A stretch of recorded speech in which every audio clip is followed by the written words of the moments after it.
Some people have already been back, some teachers and some students. We've already had students, but it's back to school and it's back to that routine, isn't it? We're trying to get back to the routine that we have. I don't know how it works in your house, but it's both the nighttime and the morning routines, right? It's like, okay, get ready for bed. All right, put the electronics down. Okay, brush your teeth, put on your pajamas, all those things that we do. And in the morning time, it's the same thing, right? You got to eat breakfast. Okay, eat breakfast, brush your teeth, put on some deodorant. That's what happens when you get to middle school. You got to start putting on deodorant and stuff, right? That's just the way that works.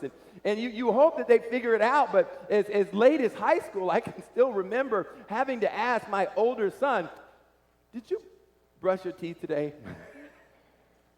We'll just leave it right there, right? You just have to be, prompted. We're in Psalm 23 that we're doing. The Lord is my shepherd. And today we're talking about the prompting of the shepherd, or the shepherd's prompting. I thought we could take a moment for us to read again the Psalm 23. We could do it together. Remember, we said, if I don't forget, by the end, everyone who can recite Psalm 23 on their own, I guess on their own honor, they get to receive a Baby Ruth. Or if I can't get Baby Ruth, maybe we'll get a different candy bar, because that's what motivated me originally to do Psalm 23. So here we go. The Lord is my shepherd. There we go. He leads me beside still waters. He restores my soul. He leads me in paths of righteousness for his name's sake. Even though I walk through the valley of the shadow of death, I will fear no evil, for you are with me. Your rod and your staff, they comfort me. You prepare a table before me in the presence of my enemy. You anoint my head with oil. My cup overflows. Surely goodness and mercy shall follow me all the days of my life, and I shall dwell in the house of the Lord forever. We're making it to verse 2 today. We've had 2 weeks on this, and now we're going to be on verse 2. He makes me lie down in green pastures. He makes me lie down in green pastures. It seems that sheep need prompting. You see, as we think about this idea of laying down in green pastures, he makes me lay down in green pastures. It's not something that they do on their own. They have to be made to do it. You see, green pastures is a great place to be. This is the good stuff, right? This is the fresh shoots of grass. This is the new growth. This is, I haven't eaten grass lately, but, apparently this is the good grass. This is where you'd want to be. This place that there is plenty, green pastures. But it says he makes me lie down. You see, a shepherd would have to make their sheep lie down in the place where they were supposed to be. This place of plenty, this place of shelter, this is where they would be bedding down. You see, sheep apparently won't lie down unless there are certain characteristics that are there. One of those is that they can't have any fear. They can't have any fear. It's said that, a jackrabbit could be running around sheep and it'll take them running.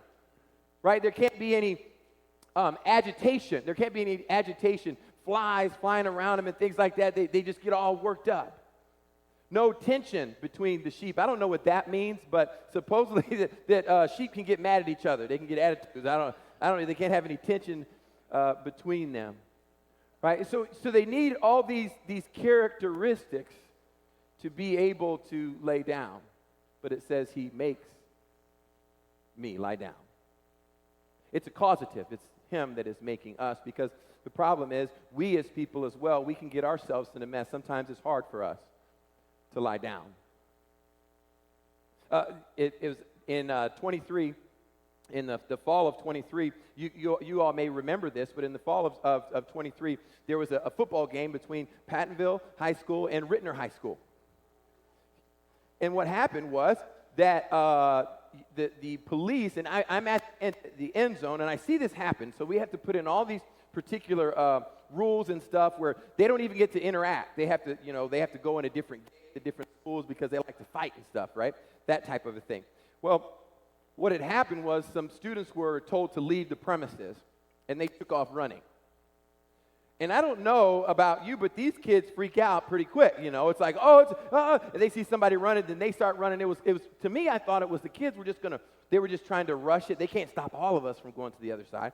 So the kids, it's just a whole swarm run this way. I'm like, what are they doing? And then the whole...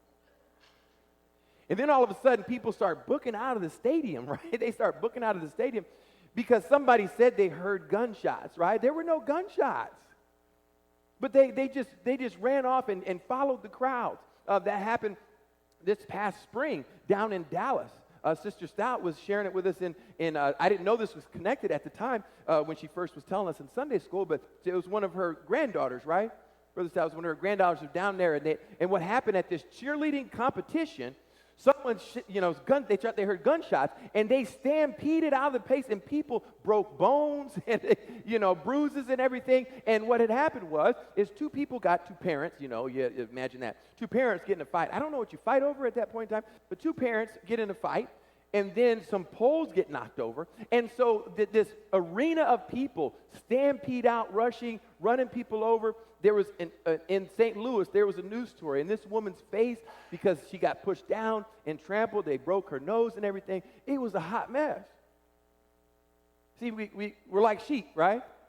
But this is not just in our physical, our social circumstances, but we're concerned spiritually. So why is it that we need to listen to the shepherd's prompts?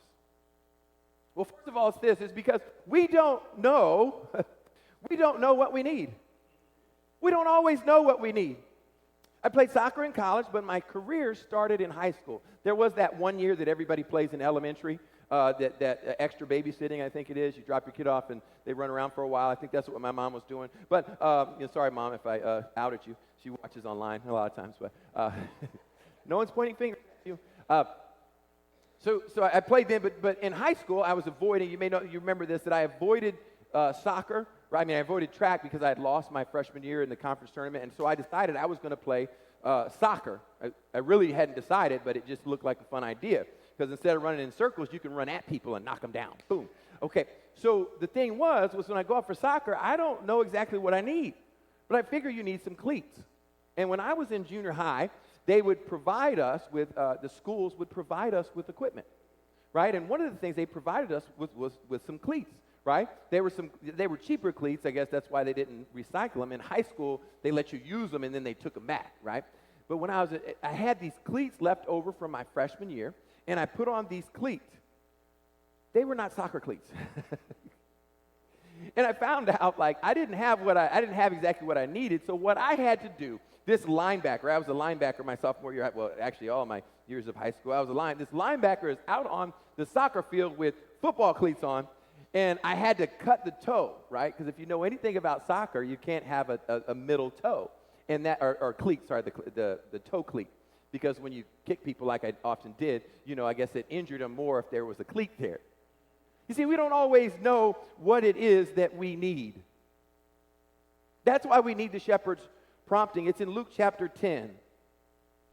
Luke chapter 10, verse 38, it's a familiar passage, a familiar scenario. It says, as Jesus and his disciples were on their way, he came to a village where a woman named Martha opened her home to him.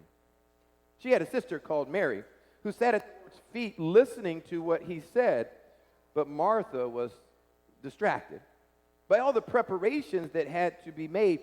She came to him and asked, Lord, don't you care that my sister has left me to do the work by myself? Tell her to help me. Martha, Martha, the Lord answered, you're worried about and upset about many things, but only one thing is needed.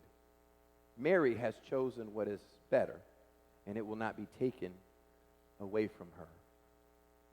One thing is needed. What we see in this situation is that Martha is doing her work. She's serving this person that comes into her house. Hospitality, honor, these things are a big deal. And so for her mindset is I'm going to do the best job possible. I'm going to work, I'm going to serve, I'm going to make sure that when he comes to my house, everything is pristine, everything is perfect. And she's working. And she's missing time with Jesus. And probably her work was more taxing because her sister could have been there helping. Have you ever had that experience? I know my wife has. It would be nice if someone would help her sometimes. Get in there, kids. No. I try. Sometimes. Once or twice a month, maybe. So that's the reality. See, she's working for Jesus. But Mary is with Jesus. She's sitting at his feet and she's soaking it in. You see, we think we need so many things. We think that we need so many things, but the reality is one thing is needed, and it's Jesus. See, that's why we need the prompting of the shepherd, because we don't always know what we need.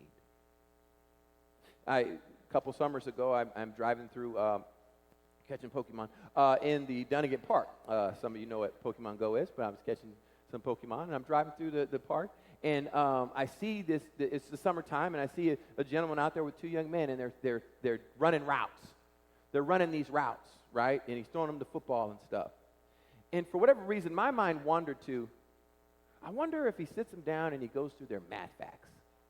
And I wonder if he reads the books to them and things like that. I wonder if he's going on the schoolwork. And we had a rough summer this summer because Leia had some online stuff she hadn't finished, so every day it was like pulling teeth. So if she's missing any teeth, it's because she was not doing the stuff she was supposed to do. Right, making sure that the priority was there.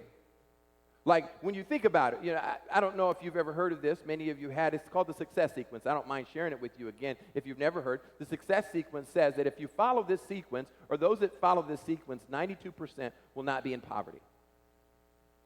92%, right? You're going to make it in life. You're going to be all right if you follow this sequence. It is graduate high school, get a job, get married before you have kids.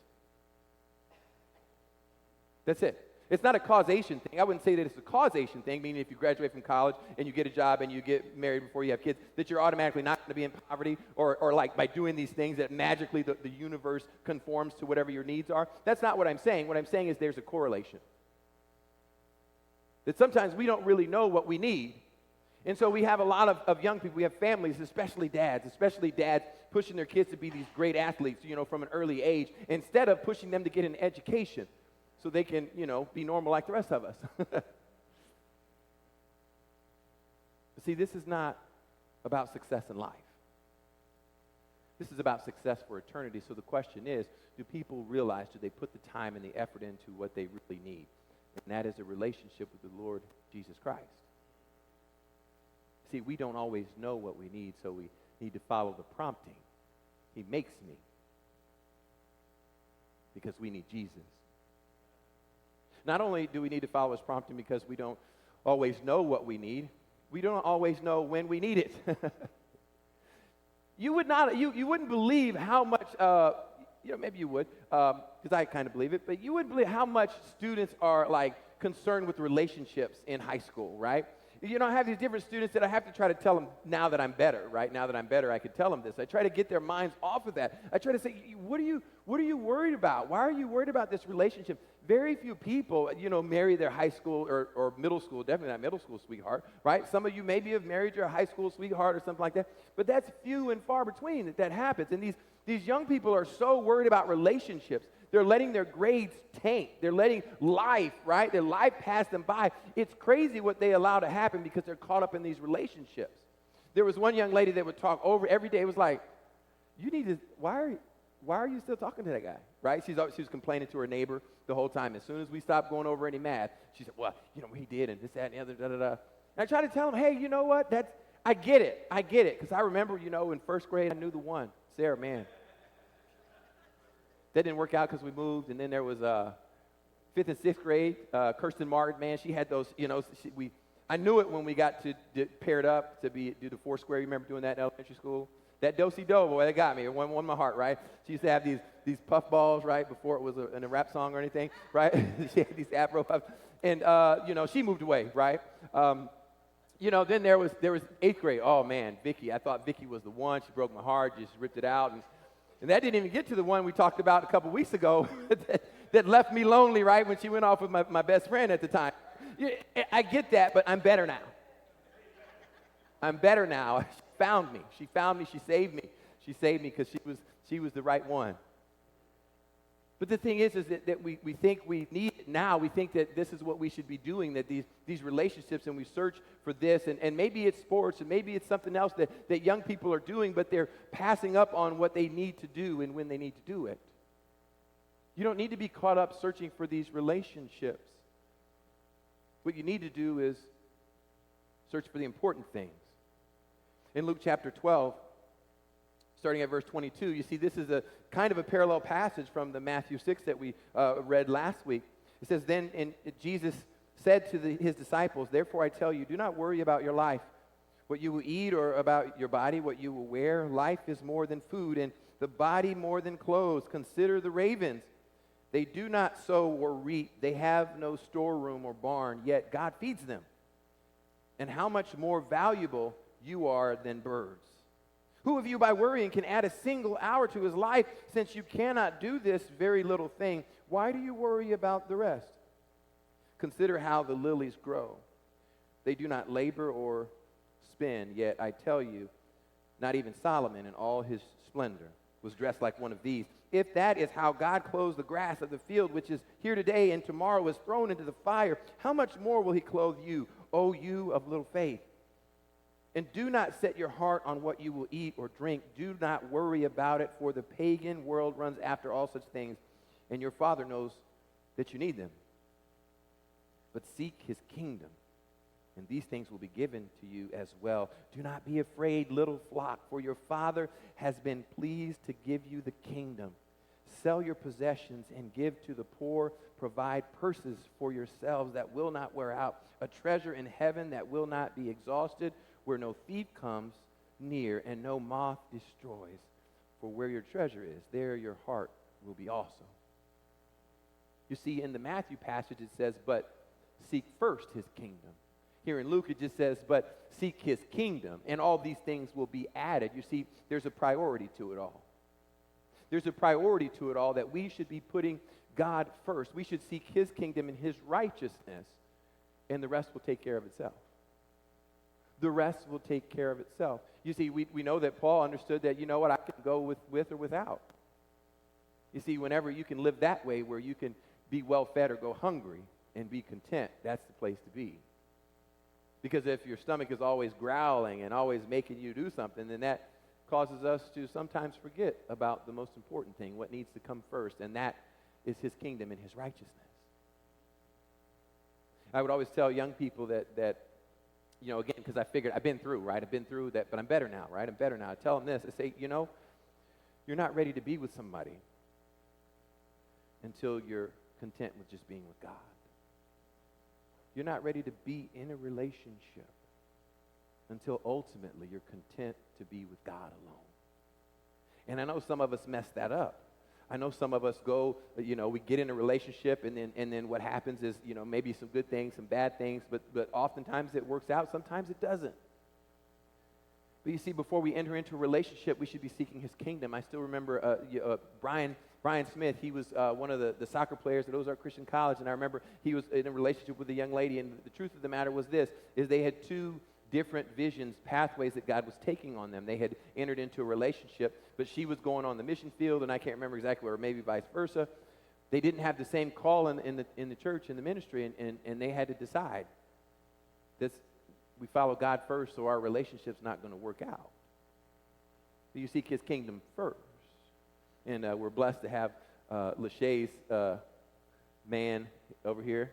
We're so glad that he is with us, and he's a cool dude. And I still, you know, her sharing some of that with me, that very reality that she thought, you know what, she told God, you know what, I don't need anybody. And all of a sudden, he dialed into her life. I don't know do you dial into the internet anymore? I don't know what you do. He logged into her life. And here we are. And I bet if you ask her, she would tell you all that time that she was seeking after relationships or hoping to have a relationship. She didn't really seek after them like I did, because she must have got her mother's genes and that. But you forget all that. And then you get to that place where you're seeking God and everything else works out. Hope everything works out, yeah. Excited. I'm excited. See, we have to follow his prompting because we don't know what we need, and we also don't know when we need it. But see, the thing is about it, instead of seeking him first, but seek first his kingdom, we have that but first attitude. Do you know what the but first attitude is?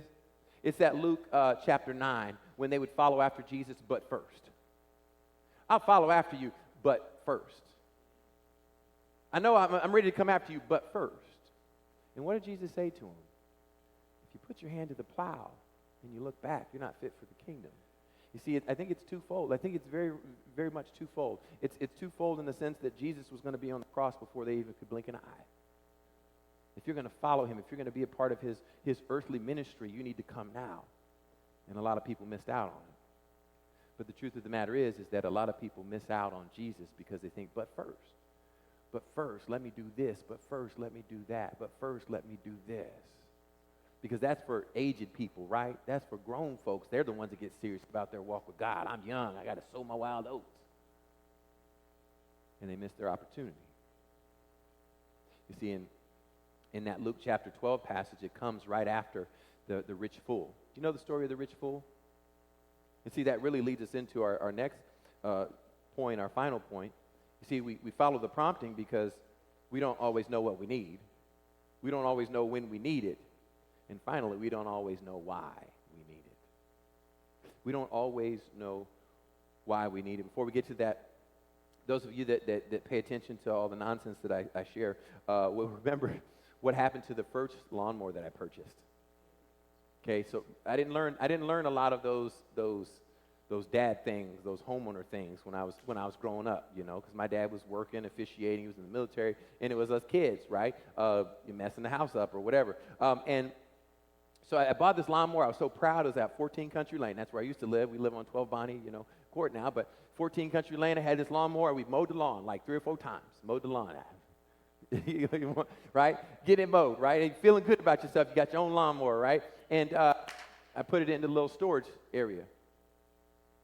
And I got it out the next season because I love when that mowing season is over. I love when that's over because I don't like mowing the lawn. I pull it out. And I pull it.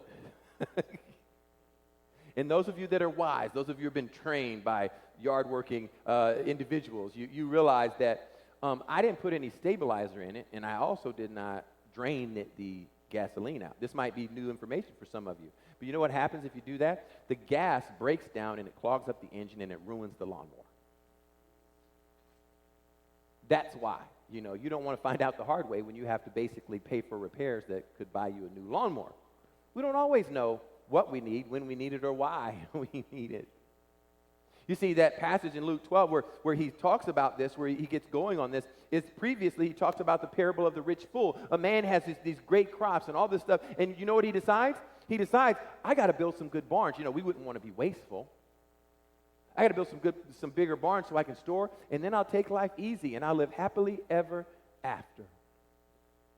And what does the passage say? You fool, tonight your life will be demanded from you. We don't know what we need. We don't know when we need it, and often we don't know why we need it. You see, what he was doing was thinking about this life. He was thinking about his own pleasure, his own performance. And as you know that passage, he doesn't say God, this, God, that. He says, I, me, I, me, I, me, I, me. In Luke chapter 19, it's the triumphal entry. And obviously, we know that the spirits were high. They have this guy that does these miracles. He feeds people. He raises the dead. He walks on water. He stops the storm. I guess he could probably start one if he wanted to. And they're ready for him to come. And he's riding the colt in, and the people are shouting, and they're praising him. And the Pharisees, in the crowd, they tell Jesus to rebuke the people, but he says, hey, if they don't cry out, the rocks are going to cry out. You see, you don't have the understanding of what is taking place. But in verse 41, it says this. It says, as he approached Jerusalem and saw the city, he wept over it and said, if you, even you, had only known on this day what would bring you peace, but now it is hidden from your eyes. The days will come upon you when your enemies will build an embankment against you and encircle you and hem you in on every side. They will dash you to the ground, you and the children within your walls. They will not leave one stone on another because you did not recognize the time of God's coming to you. They didn't know why they needed it. They believed that Jesus was the Messiah. They thought, oh, here he is. Here comes the king. They need a Messiah. They need a king. They need someone to lead them out of bondage. But you see, they didn't understand why they needed to be led out of bondage. It wasn't the Romans that were oppressing them, but it's sin. You see, the Jews thought, we are God's people. We get a free pass. We get to go to heaven because God chose us, and we were circumcised on the 8th day, and we keep the Sabbath, and we give a tenth of this, that, and the other. They thought that they had that free pass because they were Abraham's descendants. But remember, Jesus said, don't think because you're Abraham's descendants, because God can raise up descendants of Abraham from these stones. You see, the truth of the matter is this, is that we don't know why we need it. We don't realize sometimes that going to church doesn't save you. Going to church doesn't pay the price of your sins. What pays the price of your sins is Jesus Christ and the sacrifice that he made on the cross. You see, people in the world, they need to listen to the prompting of the shepherd because they don't know what they need. They need Jesus. They don't know when they need him. They want to put the faith off to the side. Some people, you'll call it religion, but we don't call it religion. We call it a relationship with the Savior, the Messiah, the Christ. And why do they need it? Because no matter how well you do in comparison to others, compared to a holy God, you fall short. And you will face God. And you can face God on your own merit, or you can kind of tuck in behind Jesus. We don't know what we need. We don't know when we need it. We don't know why we need it. So we should listen to the shepherd. So that's the question. That's the question as we close the message. The question is he your shepherd? If he's prompting your heart right now, because you've never really made him the shepherd. You come to church, you're obviously here. But is he really the shepherd of your life? Is he the one you listen to? Is he the one you follow? Have you let other things be different priorities and you got him there, but you put him on the back burner? And you hold on to religion because maybe in your mind and your practice, religion can save you. But ultimately, if he's prompting you right now that you need him as your Savior because your sins have yet to be forgiven, because you've not accepted the sacrifice, that's a decision that you can make right now.